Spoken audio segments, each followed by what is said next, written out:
Hello everyone, again welcome back to my channel. तो जैसा कि मैंने कहा था कि नेक्स्ट वीडियो में हम एक्जॉटिक कैटल ब्रीड्स के बारे में पढ़ेंगे। और पिछली वीडियो में हमने ये इंडिजिनस कैटल ब्रीड्स देखी थी, राइट। तो आज हम एक्जॉटिक कैटल ब्रीड्स के बारे में पढ़ने वाले हैं। इंडिजिनस मैंने आपको बताया था, milch dot dual purpose, Indian buffaloes के बारे में मैंने आपको बताया था। आज हम पढ़ने वाले हैं एक्जॉटिक कैटल ब्रीड्स के बारे में। एक्जॉटिक कौन सी हुई जो हमारी कंट्री में ओरिजिनेट नहीं हुई है, बाहर से उनको लाया जाता है हमारी कंट्री के अंदर। उनकी मे बी उनकी मिल्क प्रोड्यूसिंग कैपेसिटी अच्छी हो या कोई और क्वालिटी उनके अंदर अच्छी हो, तो इसलिए उनको हमारी कंट्री में लाया जाता है।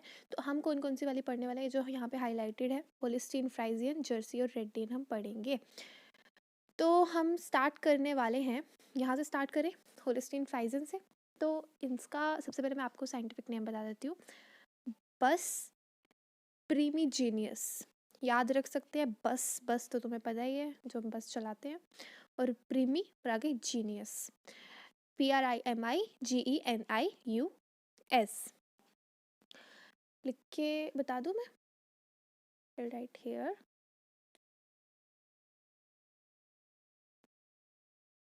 बस प्रीमी जीनियस, ठीक है। तो ये हमारी होलिस्टीन फ्राइजियन का नाम है। अब मैं आपको इसके कैरेक्टर्स कुछ बताती हूँ। तो सबसे पहले कौन सी कंट्री से ओरिजिनेट हुई है? हॉलैंड से ओरिजिनेट हुई है। क्यों? उसका नाम क्या बताया मैंने आपको? Holstein Friesian. तो ये हॉलैंड से ओरिजिनेट हुई है, तो आप इससे नाम से गेस कर सकते हैं। ये सबसे highest milk producing dairy animal है पूरी दुनिया का। याद रखिएगा, Holstein Friesian is the world highest producing milk producing dairy animal, ठीक है। ये हुई थी नॉर्थ हॉलैंड में ओरिजिनेट, और फ्राइजलैंड प्रोविंस कहाँ का? डच और शिट्सविंग हॉलस्टीन ऑफ नॉर्थ जर्मनी। तो आप इससे याद रख सकते हैं क्योंकि इसके नाम में ही बताया गया हुआ है हॉलैंड और फ्राइजियन। तो हॉलिस्टीन फ्राइजियन उस तरीके से आप याद रख सकते हैं, हॉलैंड एंड फ्राइजलैंड। फिर उसके बाद है अब फ्राइजलैंड। अगर आपको याद रहे हॉलैंड तो याद रहेगा फ्राइज खाते हैं ना, फ्रेंच फ्राइज। तो फ्राइज लैंड आप याद रख सकते हैं, जो कहाँ पर है? डच और शिट्सविंग हॉलस्टीन नॉर्थ जर्मनी में। फिर उसके बाद इसका कोट कलर आप देख सकते हैं, कोट कलर इसका है ब्लैक एंड वाइट पैच्ड, दिख रहा है सामने, ब्लैक एंड वाइट पैच्ड। फिर डुअल पर्पस ब्रीड है। मैंने क्या क्या बताया था, कौन कौन सी ब्रीड होती है? अगर आपको याद हो तो मैंने आपको बताई थी कि हमारे पास 3 टाइप की ब्रीड्स होती है, milch breed, draught breed, dual purpose breed. Milch हमने क्या बताई थी, कौन सी होती है? जो मिल्क प्रोड्यूसिंग होती है हाईली। ड्रॉट ब्रीड जिसके जो बुल्स होते हैं वो बड़े अच्छे से काम करते हैं, बड़ी प्लोइंग वगैरह सही करते हैं, बड़े स्ट्रॉन्ग होते हैं। और डुअल पर्पस मतलब दोनों काम सही होते हैं इनके। तो जो हम अभी पढ़ रहे हैं, विच इज़ बस प्रीविजीनियस, विच इज़ हॉलिस्टीन फ्राइजियन, वो क्या है? एक डुअल पर्पस ब्रीड है। इसका डेयरी भी अच्छा होगा, मिल्क भी अच्छा होगा एंड मीट भी अच्छा होगा। उसके बाद एवरेज मिल्क प्रोडक्शन जो है वो 22,530 पाउंड्स पर ईयर है इनका। फीमेल का जो वेट है वो 1500 पाउंड है और 58 इंचेस टॉल है एट द शोल्डर लेवल। उसके बाद इसका जो हेड है वो क्वाइट लॉन्ग है, आप देख सकते हैं। और इसका जो नोज ब्रिज है वो भी लंबा है। It is usually horned breed, मतलब इसके हॉर्न तो होते हैं, पर आपको दिख रहे हैं क्या? यहाँ पे नहीं दिख रहे हैं ना, क्योंकि इनको डी हॉर्न कर दिया जाता है, इनके हॉर्न्स रिमूव कर दिए जाते हैं। फिर उसके बाद हमारे पास ये हमारी फर्स्ट होगी हॉलिस्टीन फ्राइजियन। पहले मैं आपको इसके क्विक रिकैप दूँ, क्या क्या बताया मैंने आपको? World's highest milk producing dairy breed. उसके बाद नॉर्थ हॉलैंड और फ्राइजलैंड से ओरिजिनेट हुई है। उसके बाद coat colour black and white, dual purpose breed providing both dairy and milk. Average milk production is 22,530 pounds. Female का वेट 1500 पाउंड्स। हाइट इसकी 58 inches tall at the shoulder level. Head इसका quite long. Nose जो है इसका long होगा, knows bridge जो इसका knows bridge होगा ना, ऊपर जो नोज के ऊपर ब्रिज होता है, that is long. It is naturally horned breed but are usually dehorned, इनके हॉर्न्स को निकाल दिया जाता है। अब इसके बाद नेक्स्ट आती है हमारे पास जर्सी। तो जर्सी को याद कैसे? जर्सी ना थोड़ी लॉन्ग होती है, आपने देखा होगा। तो जर्सी बेसिकली इंग्लैंड से आई है। इसका जो साइंटिफिक नेम है दैट इज बॉस टॉरस, वो भी मैं लिख देती हूँ ताकि आपको याद रह सके।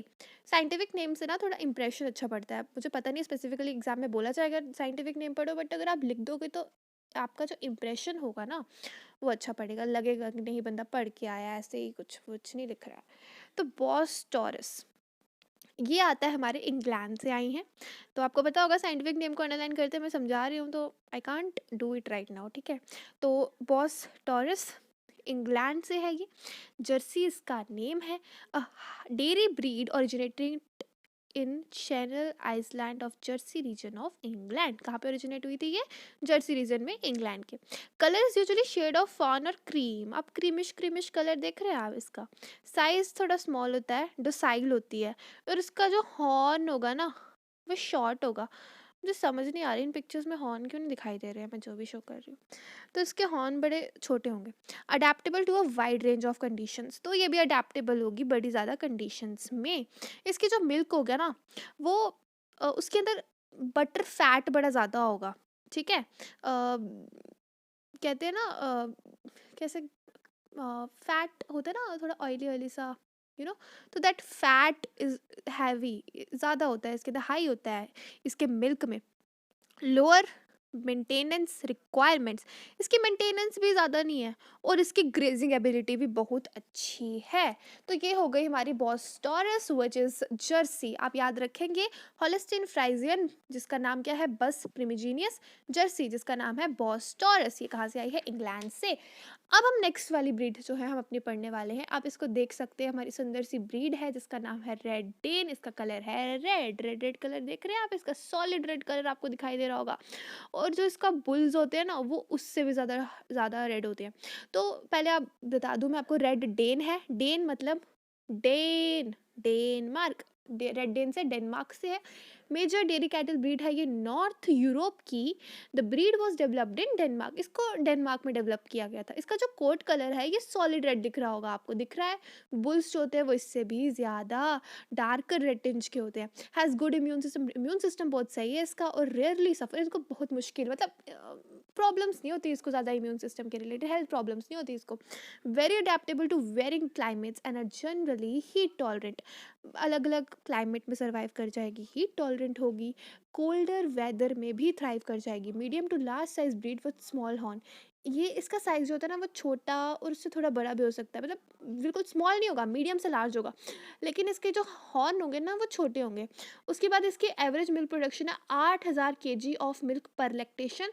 और मिल्क के अंदर बटर फैट बहुत ज़्यादा होता है और प्रोटीन कंटेंट भी बहुत ज़्यादा होता है। तो हमने पहले जो पढ़ी ना, उसके अंदर भी बटर फैट ज़्यादा बोला हमने, बोला, ठीक है। और इसके अंदर ना हम प्रोटीन कंटेंट का भी लिख देंगे। और साथ में इसका एक और चीज़ है कि ये डुअल पर्पस ब्रीड है, ये इसके अंदर भी बोथ मिल्क एंड मीट होता है। और हमने क्या पढ़ा था, एक और हमने ब्रीड पढ़ी थी जो कि डुअल पर्पस होती है, दैट वाज द होलिस्टीन फ्राइजन जो कि हॉलैंड का है ना। तो उसका भी डुअल पर्पस ब्रीड था, ये भी डुअल पर्पस ब्रीड है, ठीक है। उसके अंदर हमने वेट वगैरह देखा था फीमेल का, वो आप लर्न कर लीजिएगा। उसके बाद मिल्क प्रोडक्शन है ना, मिल्क प्रोडक्शन का सही रहता है, अगर वो लर्न कर लेंगे तो सही रहेगा, एक पॉइंट आपके पास आ जाएगा। फिर उसके बाद कोट कलर तो ऐसे ही याद रह जाएगा, क्योंकि हॉलिस्टीन फ्राइजन तो आपको देखकर ही पता चल जाएगा ना कि इसका कलर कैसा है, कैसा है, ब्लैक एंड वाइट आ रहा है। जर्सी का कैसा आ रहा है, थोड़ा क्रीमी क्रीमी सा कलर आ रहा है, ठीक है। और अगर हम बात करें रेड डेन की, तो उसका कलर कैसा आ रहा है, उसका कलर आ रहा है ब्रिक रेड। तो ये भी याद रह जाएगा, ठीक है। अब उसके बाद इसका साइज हमने क्या लिखना है, मीडियम टू लार्ज, ठीक है। लेकिन जो हमारे पास दूसरी वाली थी जर्सी, जो मैं आपको दोबारा दिखाती हूँ, तो जर्सी के बारे में भी हम लिख सकते हैं। इसका साइज़ ना इतना भी नहीं होता है, लेकिन ना ये थोड़ी लेंथ में आप देख सकते हो, थोड़ी लंबी होती है। तो इसके बाद और क्या बताऊँ मैं, बस इतना ही। इसके अंदर आप लिखेंगे तो आपका काम हो जाएगा। और वैसे भी अगर ये क्वेश्चन आएगा तो मोस्टली अगर शॉर्ट में आए तो हाँ, हो सकता है सिर्फ एक्जॉटिक ब्रीड्स के बारे में पूछे, तो उसमें इतने पॉइंट्स इनफ है। अगर लॉन्ग में आएगा तो most probably along with indigenous इसको पूछा